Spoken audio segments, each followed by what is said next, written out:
One of the most effective ways to trigger fish that are either actively feeding or sometimes they're in a negative mood, but we just want those fish to react, is with a suspending jerkbait. And there's a few different ways that you can work it, but there's a lot of principles in those different cadences that stay the same across the board. And when I talk suspending jerkbait, we're talking about something similar to this right here. This is a Rapala Shadow Wrap Deep. It's number 11 size, that's the length of it. It's got 3 treble hooks.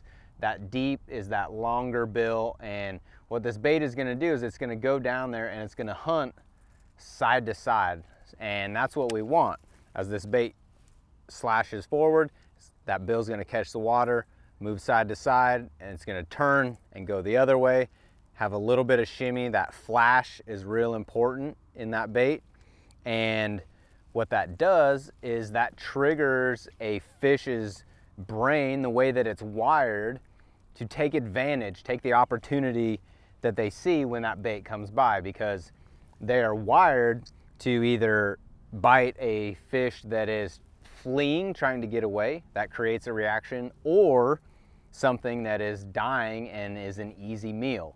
A jerkbait imitates both of those things very well, but you need to know how to create that action to get those bites. And what you need to do is make that cast. What I like to do is I'll give a couple cranks to get that bait started in the right direction.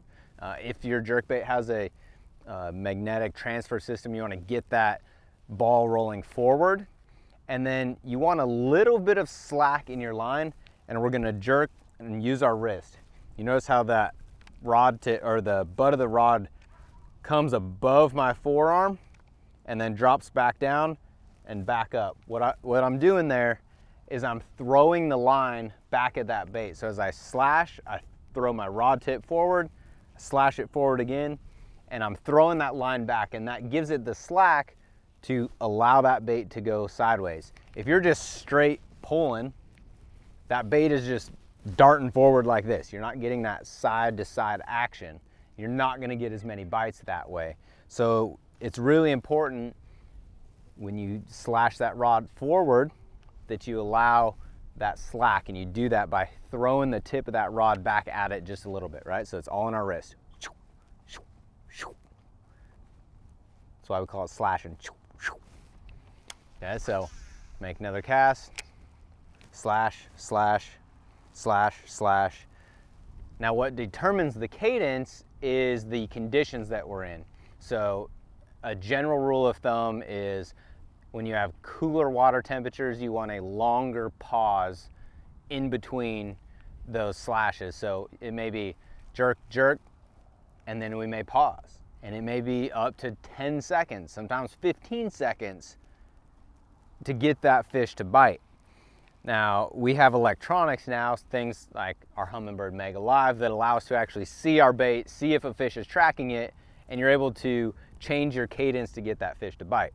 But if you don't have that technology, it's perfectly fine. Just use that general rule of thumb at cooler water, longer pause. As that water warms up, then we'll start to use a faster cadence, less of a pause.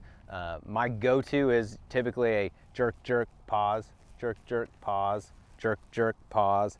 But you notice every time I jerk, I throw that rod tip back to allow that bait to have the action required.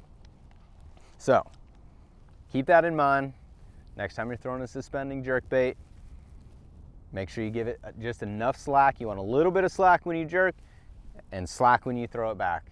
And that's gonna give you the best action of that bait. Make sure you guys check out all of the tackle that you need on midwayusa.com.